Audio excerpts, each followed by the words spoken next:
we'll all be destroyed. Calm down, Alpha. It's Rita. She's escaped and she's attacking the planet. Ay, ay, ay, what do we do? Teleport to us 5 overbearing and over-emotional humans. No, not that, not teenagers. That's correct, Alpha. I was afraid of that.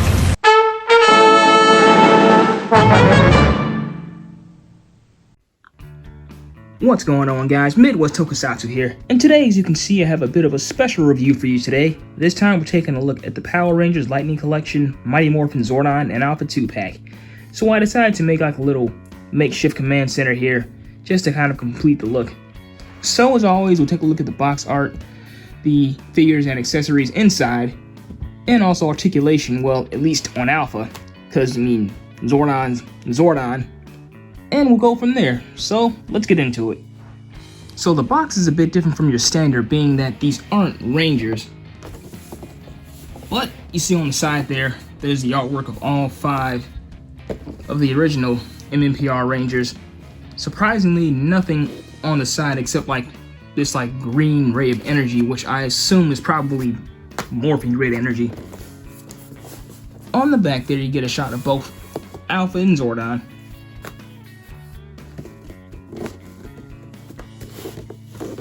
On this side, you just have some warning labels. On the bottom, it's more legal mumbo jumbo. And on the top this time, you get the MMPR logo and more morphing grid energy. So we'll take a look at Alpha first, being that he's the figure out of this set. And his only accessory, as you can see, is just this teddy bear that apparently we saw him with in episode 1. I mean, I could have done without it, but I don't mind it either, so it's just extra. And then as for Alpha himself, he looks almost perfect, because every like major paint detail is accounted for as far as I can see. Like, I'm not even sure like where to begin or like what to look for when it comes to like any missing paint detail, because even his backside is done up. And then as for articulation, I'm surprised that he's pretty much on par with the Rangers, because being that he's not as prominent of a character, he still has equal like range of motion, just like them. Because he has a foot swivel, knee bend, leg on a ball joint. Oh, okay, upper calf swivel. I didn't see that at first. And then leg on a ball joint. And then no boot cuff swivel this time, because, I mean, he's got shoes, so, I mean, that's what that is. Ab crunch.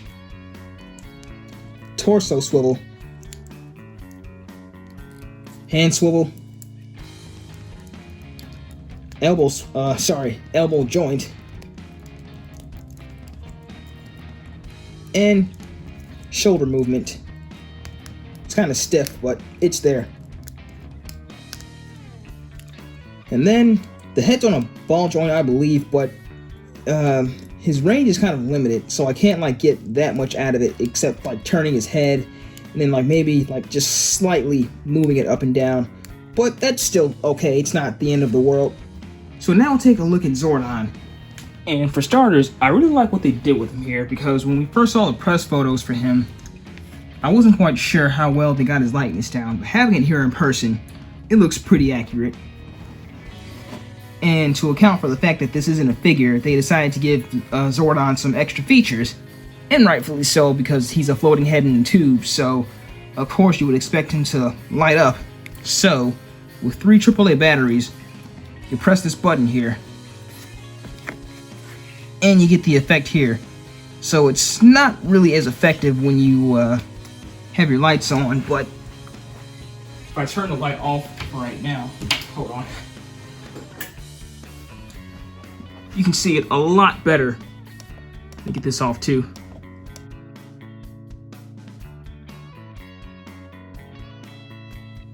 So other than that, there's not too much more to this set, but I also can't let this Command Center set go to waste. So let's bring in some Rangers.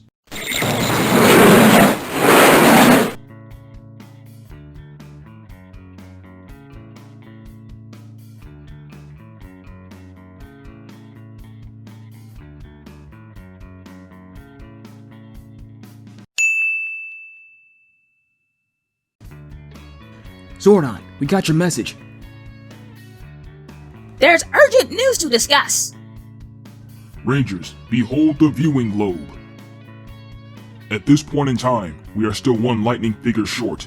It is very crucial that we find him. We'll keep an eye out, Zordon. And now, back to action!